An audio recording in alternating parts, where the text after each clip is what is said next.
नमस्कार, good morning. आइए अगले टॉपिक पर हम लोग संस्कृत में पढ़ते हैं। जैसा कि मैंने इसके पहले बताया था कि हम लोग पढ़ चुके हैं संस्कृत वर्णमाला में। इसके पहले हमने वर्णों का उच्चारण पढ़ा। आइए यहाँ से भी ये प्रयत्न जो होते हैं, प्रयत्न ध्यान दीजिएगा। प्रयत्न क्या होता है कि किसी भी वर्ण को उच्चारित करने में, उसको उस ध्वनि को उच्चारित करने में जो प्रयास किए जाते हैं उसी को प्रयत्न कहा जाता है। और संस्कृत में जो प्रयत्न होता है वो दो प्रकार का होता है, एक आभ्यंतर प्रयत्न होता है और एक बाह्य प्रयत्न होता है। प्रयत्न समझ में आया ना? प्रयास यानी कि किसी भी वर्ण को, किसी भी अक्षर को उच्चारित करने में, उसको बोलने में जो आप प्रयास करते हो उसी को प्रयत्न कहा जाता है। और ये प्रयत्न दो प्रकार का होता है, एक आभ्यंतर प्रयत्न होता है, एक बाह्य प्रयत्न होता है। ध्यान दीजिएगा, संस्कृत में भी प्रयत्न होता है, लेकिन संस्कृत में कभी कभी क्वेश्चन कर लेता है कि आभ्यंतर प्रयत्न कितने प्रकार के होते हैं। तो आपको याद रखना कि संस्कृत में आभ्यंतर प्रयत्न जो होते हैं 4 प्रकार के होते हैं, हिंदी में 4 प्रकार के होते हैं, जबकि संस्कृत में 5 प्रकार के होते हैं। ठीक है ना? तो ये आइए इस पर हम बात कर लेते हैं। ठीक है, प्रयत्न मैंने बता दिया, वर्णों के उच्चारण में किया गया प्रयास। इसको आप लिख सकते हैं, वर्णों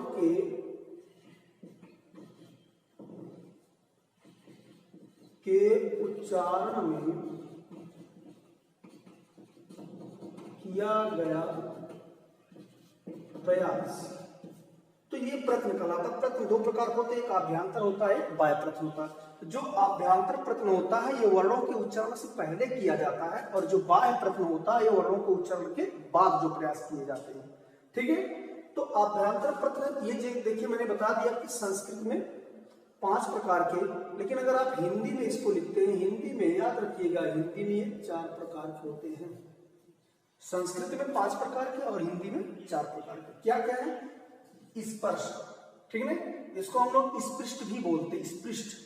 संस्कृत में इसको स्पृष्ट बोला जाता है। आप चाहे स्पर्श लिखिए चाहे स्पृष्ट लिखिए, इसको आप लिख सकते हैं, इससे कोई दिक्कत नहीं। ठीक है, स्पृष्ट। तो कुछ लोग यहां से कंफ्यूज होते हैं, इसलिए मैंने इसको हिंदी में लिख दिया था, स्पृष्ट या स्पर्श। ठीक है, ये दोनों आप लिख सकते हैं, स्पृष्ट है और ये भी वही है। ठीक, तो ये का से मा तक होता है, टोटल 25।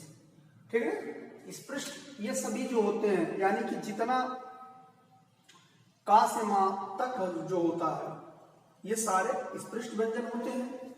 ईसत स्पृष्ट में क्या आता है? यणश अंतस्थ, यानी कि जो यण होता है, यण माने य व राला, ये या व राला जो होते हैं, ये 4 अक्षर जो होते हैं ये ईसत स्पृष्ट होते हैं। ठीक है, ईसत स्पृष्टम यणश या अंतस्थानाम, ईसत स्पृष्ट अंतस्थानाम, ईसत विवृत ऊष्माणाम। तो इस तरीके से आप याद कर सकते हैं कि ईसत स्पृष्टम अंतस्थानाम, ईसत विवृतम ऊष्माणाम। ठीक है ना? तो आप ध्यान दीजिएगा कि जो स्पृष्ट व्यंजन के अंतर्गत आते हैं, का से मा तक प्रयत्न होता है। ईसत स्पृष्ट के अंतर्गत यण होता है, यण के अंतर्गत 4 अक्षर आते हैं, या व राला। इसी प्रकार से ईसत विवृत आप देख लीजिए, ईसत विवृत में सल आता, सल प्रत्यय। इसके अंतर्गत क्या होता है? स सा सा सा, ये ऊष्म व्यंजन होते हैं, जैसा कि मैं इसके पहले आपको पढ़ा चुका हूं, बता चुका हूं। ठीक है, और विपरीत में सभी स्वर आ जाते हैं। ठीक है, कुल स्वर आते हैं, इसको ध्यान दीजिएगा, सभी स्वर आते हैं विपरीत के। और संवृत में केवल सिद्धा यानी कि सिद्ध क्रिया और प्रयोग दशा के अनुसार आ को लिया जाता है। ठीक है, तो यहां से आपका क्वेश्चन 100% बनता है। ध्यान दीजिएगा, स्पर्श में का से मा तक हिंदी में लिख सकते हैं इसको। ईसत, ये ईसत स्पृष्ट नहीं होता है। ठीक है ना?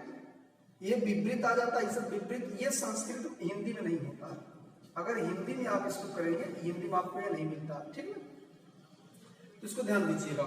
तो इस तरीके से आपको 4 मिल जाएंगे, यहाँ पर 5।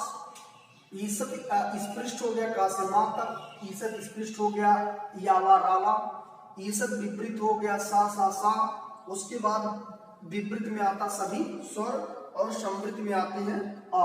अब हम बाह्य प्रयत्न देख लेते हैं। बाह्य प्रयत्न 11 प्रकार का होता है, ये बहुत इंपॉर्टेंट है, मैं बता रहा हूं संख्या। ठीक है ना? बाह्य प्रयत्न जो होते हैं वो 11 प्रकार के होते हैं। ये अल्प प्राण होता है, ध्यान दीजिएगा, अल्प प्राण, महाप्राण, घोष या सघोष, अघोष, श्वास, नाद, विवाह, संवार, उदात्त, अनुदात्त और स्वरित। तो इनके बाद हम आगे करेंगे, ठीक है। अल्प प्राण का मतलब होता है कि किसी भी अक्षर को बोलने में अगर हम कम श्वास लेते, कम श्वास बाहर निकलती, ऐसे अक्षरों को अल्प प्राण कहा जाता है। और जिनको बोलने में ज्यादा श्वास बाहर निकलती उसको महाप्राण कहा जाता है, ठीक है। इसके बाद जो घोष होता है, इसको ध्यान दीजिए, महाप्राण का मतलब आप ऐसे याद कर सकते हैं 2, 4, मतलब जो वर्ग होते हैं वर्गों का क ख ग घ में दूसरा और चौथा, ठीक है। और इसमें आ जाता आपका सल, सा सा सा, ये सारे आ जाते हैं आपके महाप्राण में। और अल्प प्राण में आता है 1, 3, 5, ठीक है। ये जो आते हैं 1, 3, 5 और यण, यानी कि यावा रागा, ये आप यहां से याद कर सकते हैं। और ये जो होता है 345 होता है, प्लस स्वर होते हैं, प्लस हा होता है, ठीक है। ये सभी घोष में आते, बाकी जितना बच रहा आपका 1 और 2 प्लस सा सा सा, ये सभी अघोष होते हैं, ठीक है। तो इसको यहां से भी आप याद कर सकते हैं। अल्प प्राण में 135 प्लस यण, महाप्राण में दूसरा चौथा प्लस सा सा सा है, घोष के अंतर्गत आता है तीसरा चौथा पांचवा टोटल स्वर, और ह अघोष में आता है पहला दूसरा सा सा सा, ठीक है। इस तरीके से आप इसको याद कर सकते हैं और यहां से क्वेश्चन आपका 100% बनता है, ठीक है। इसका स्क्रीनशॉट ले लीजिए और अच्छे से इसको आप एक बार ध्यान दीजिएगा। आगे मैं इसके बारे में थोड़ी सी जानकारी आपको दे दे रहा हूं कि अल्प प्राण, महाप्राण, घोष, अघोष क्या होते हैं। इसका एक सूत्र है, उस सूत्र को आप याद करो, आपको आसानी से याद हो जाएगा, बहुत ज्यादा पढ़ने की जरूरत, रखने की जरूरत नहीं पड़ेगी। सारा जो आप बाह्य प्रश्न पढ़ रहे हैं 11, वो सारे प्रश्न आपको याद हो जाएंगे एक ही सूत्र से, ठीक है। देखिए अभी हम बात कर रहे हैं, लेकिन इसको आप ध्यान दीजिएगा, ठीक है, कि अल्प प्राण में मैंने बता दिया आपको, इसको आप ऐसे याद कर सकते हैं। एक सूत्र देखिए, सूत्र खरो विवारा श्वासाय घोषश्च हसो सवारा नादा घोषश्च। इसको ऐसे याद कर सकते हैं आप, खरो विवारा श्वासा अघोषश्च अघोषश्च, ठीक है ना। खर मैंने प्रत्याहार बताया था आपको, खर प्रत्याहार, इस खर प्रत्याहार के जितने भी वर्ण होते हैं सारे विवार होते हैं, श्वास होते हैं और अघोष होते हैं। इसको यहां से आप याद कर सकते हैं। इसी प्रकार से एक और है हसय संवारा, ठीक, ये हसय हो गए, देखिए हसय संवारा नादा घोषश्च। अब यहां से आप याद कर सकते हैं, यहां पर हस प्रत्याहार है, ठीक है ना।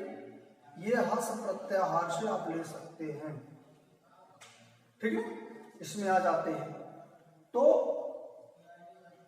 मैंने पहला दूसरा बता दिया, तो इसको आप खर प्रत्याहार लिख बना लीजिए वहां से और याद कर लीजिए। इसको आसानी से याद कर सकते हैं, खरो बिमारा श्वासाय घोषश्च हसय सवारा नादा घोषश्च। फिर एक बार, खरो बिमारा श्वासाय घोषश्च हसो सवारा नादा घोषश्च, यानी कि हस प्रत्याहार के अंतर्गत जितने भी वर्ण आते हैं वो सारे समार होंगे, नाद होंगे और घोष होंगे। और खर प्रत्याहार के अंतर्गत जितने भी आएंगे वो विवार कहलाएंगे, श्वास कहलाएंगे, अघोष कहलाएंगे। तो ये दोनों प्रत्याहार खर और हस आप माहेश्वर सूत्र लिख करके वहां से बना करके मुझे बताइएगा, ठीक है। इसके अलावा 3 और मैंने आपको बताया था, ये स्वर के प्रकार होते, इसको ध्यान दीजिएगा। इसको आप स्क्रीनशॉट ले सकते हैं, हसो सवारा नादा घोषश्च और खरो विवारा श्वासा अघोषश्च, ठीक है। आइए आगे देखते हैं। स्वर के 3 प्रकार, ठीक है। ये स्वर के ये आते हैं बाह्य पृथ्वी में, लेकिन ये स्वर के प्रकार होते हैं, इसको ध्यान दीजिएगा। नंबर 1 होता है उदात्त, नंबर 2 होता है अनुदात्त, और नंबर 3 होता है स्वरित, ठीक है। तो इसको बोला जाए उच्चई अनुदात्त, उच्चई अनुदात्त और उच्चई उदात्त, उच्चई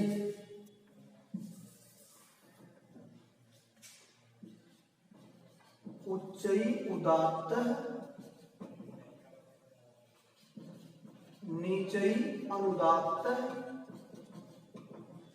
और स्वरित समाहार है, स्वरित समाहार है।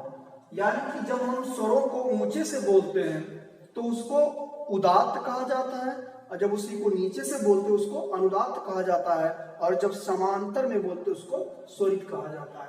यानी कि यह भी जो होता है बाह्य प्रथम में आता है, इसको ध्यान दीजिएगा, बाह्य प्रथम में आता है, ठीक है। तो याद कर सकते हैं इसको। और बाकी मैंने जो आपको बताया अल्प प्राण महाप्राण, उसको मैं लिख दे रहा हूं, आप उसको याद कर लीजिए, ठीक है ना। ये संस्कृत में ऐसा है कि मतलब अगर हम प्राण की बात करें तो प्रथम द्वितीय तृतीय, यश्च अल्प प्राण है,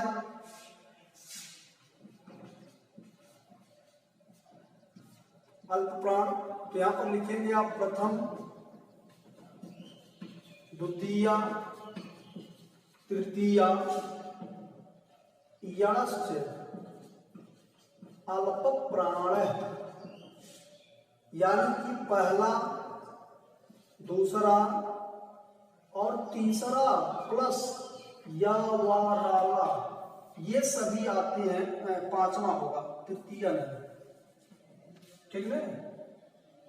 अल्प प्राण में एक हो गया, देखिए प्रथम तृतीय और पंचम, 1 3 5, सॉरी। तो आप प्रथम तृतीय पंचम यश्च अल्प प्राण होता है। महाप्राण के अंतर्गत, महाप्राण में दूसरा चौथा, यानी कि द्वितीय चतुर्था नाम सलस्य, सलस्य महाप्राण। दूसरा चौथा का मतलब आप समझ सकते हैं, ठीक है। दूसरा चौथा का मतलब वो जितने भी आपके, जैसे ख हो गया, उसके बाद भ हो गया, ठीक है। इस तरह से आप याद कर सकते हैं। इसको लिख लीजिएगा, क्योंकि अब इतना हम पूरे अक्षरों को लिखेंगे तो टाइम ज्यादा लगेगा। इसी प्रकार से घोष देखिएगा। घोष के अंतर्गत मैंने आपको बताया था तीसरा चौथा पांचवा प्लस सभी स्वर प्लस हा, ठीक है। ये घोष में आते हैं, इसको ध्यान दीजिएगा, ठीक है। तीसरा चौथा पांचवा सभी स्वर और ह, ये घोष है। अब घोष के अंतर्गत आप आएंगे, हाँ ये देखिए मैं बोल रहा हूँ, घोष में आपका प्लस या व राला भी आता है, ठीक। अब घोष में आपका पहला दूसरा प्लस स स, ये जो होते हैं अब घोष में आते हैं। इसको आप देख लीजिएगा, और वर्णों का क्रम आपको याद रहे वर्णमाला में, जैसे अभी मैं लिख दे रहा हूं, ठीक। आप ध्यान सकते हैं, जैसे कु चू टू पू, कोचू टू टू, उसके बाद फिर कू, ठीक है ना। ये इनको उदित कहा जाता है। मैंने इससे पहले किसी वीडियो में आपको बताया था कि उदित कहा जाता है। इसमें पूरा क ख ग घ ङ च छ ज झ ञ ट ठ ढ ट ठ ड ड ढ अड़ा त थ द